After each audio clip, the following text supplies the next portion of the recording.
Sara Duterte!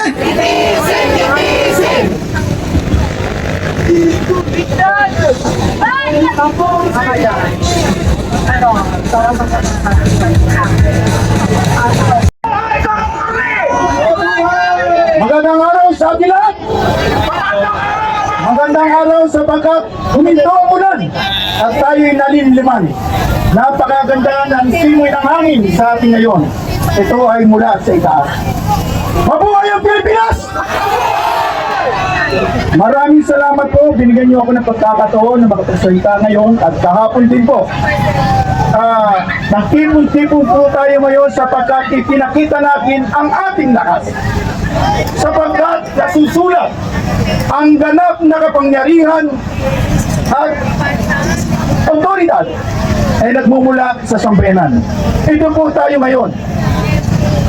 Kumikilos na ang mga senador sapagkat nakikita nila ang ating lakas na pinagkaisa pesang tuturog sa kanila sa mga kawalang yan ginagawa nila sa ating bayan.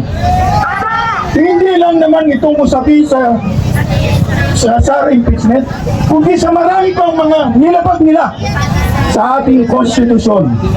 Ang konstitusyon ang siyang gabay at pundasyon natin mga Pilipino. At sino man ang lalabag dito ay mananagot. Hindi tayo babayag. Kapag panunuhin nila itong impeachment trial na to, no way and never will be. Panagutin sila. At dito, sa kanilang makapag-puso, magkakaroon tayo ng problema. Hindi sila tumutupad sa kanilang tungkulin, sa kanilang sinumpaang tungkulin. Kaya mga kapatid, mga kababayan, tayo po ay pagpatuloy, magkaisa. We will defend and uphold the Constitution. Maraming salamat po. At alam ko, marami pa magsasalita dito. Napakahalaga, mga kapatid, na tayo po ay magkaisa. Kapag tumating bukas, makikita natin kung hanggang saan ang tapang nila. Ulitin ko, ang ganap na kapangyarihan at otoridad ay nasa sambayan. Ang pangunahing tungkulin nila, tayo ay pagtingkuran ang lahat ng mamayan. Maraming salamat po. Nawa sa tulong na makapangyarihan Diyos Ama, nasa palimulan ng ating posisyon na kaming sambayan ng Pilipino ay humihingi ng tulong sa makapangyarihan Diyos upang makabuo na makatao at makatarong ang lipunan. Ito ang ating minimiti. Mangyayari ito kapag tayo ay magkakaisa. Walang matatakot sa atin dito. Ito ang ating halagaan at babatayan. Maraming salamat po sa inyo. Mabuhay ang Pilipinas! Salamat. Maraming salamat! Ang susunod na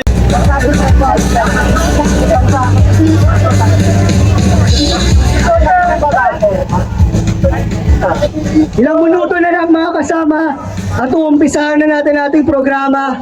Kaya habang naghihintay sa ating mga senador at sa ating pag-umpisa nating programa at habang nagbabantay sa kanila upang ipatupad nila ang kanilang mandato sa konstitusyon, ating mas lakasan, ating mas ipanawagan ng buong puso ang gusto ng taong bayan. At ano ang gusto ng taong bayan? Litisin! Litisin! Si Sara Duterte! Si Sara Duterte! Si Sara Duterte! Konstitusyon ipatupad! Konstitusyon ipatupad! Konstitusyon ipatupad! Impeachment trial now na! Impeachment trial now na! Impeachment trial now na! Litisin! Litisin! Litisin! Litisin! Litisin! Litisin! Si Sara Duterte! Si Sara Duterte! Panawagan ng taong bayan, ng kabataan, ng estudyante ay hindi pamumulitika. Ito ay panawagan ng pananagutan. Ito ay panawagan ng pagkakaisa dahil gusto natin ng progresibong pamamahala. At si Sara Duterte bilang dating Vice Presidente, bilang dating Deputy Secretary, pinabayaan ang sektor ng edukasyon, pinalala ang krisis ng edukasyon at higit sa lahat, hindi ginawa ang trabaho niya bilang Vice Presidente. Kaya naniningil tayo! Naniningil tayo! Sabi ni Senator Chis Escudero kahapon, wala daw nagreklamo nung nasa House of Representatives. Nagreklamo tayo noon.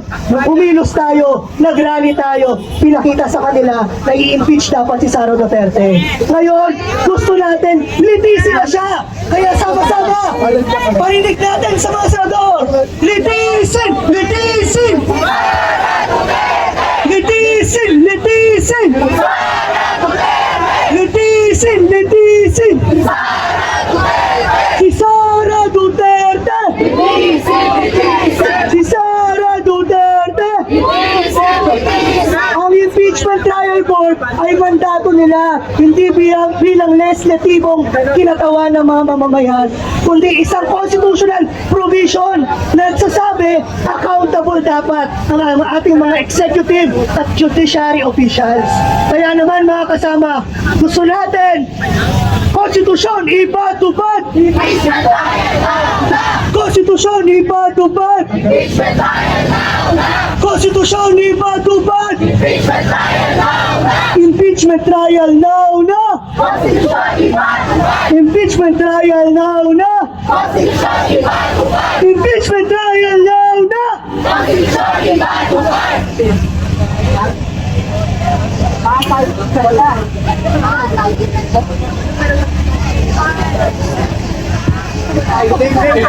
Ngayong araw, hinihintay natin ng paulit-ulit natin sinasabi na dapat manumpa na at dapat i-convene na ang impeachment trial court. Tama! Hinihintay natin ito kasi ilang buwan tayong pinaghintay.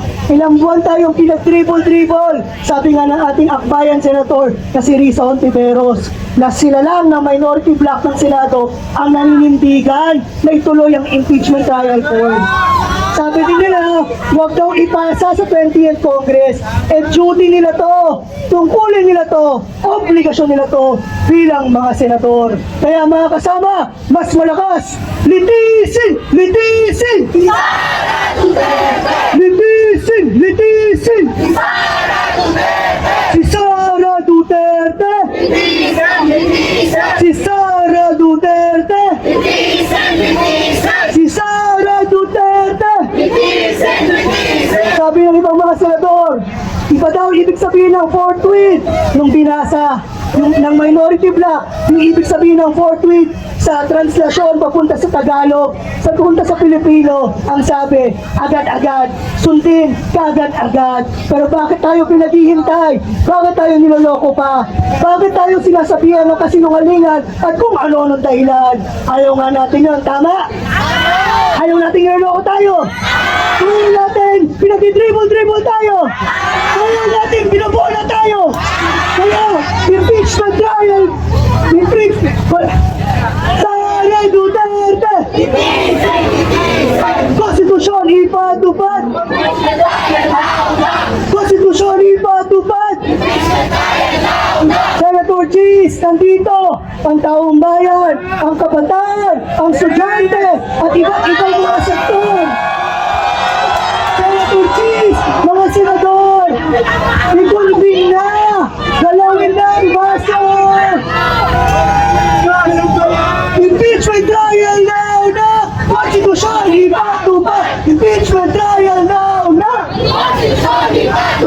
Impeachment trial now na! Impeachment trial now na! Litisin! Litisin!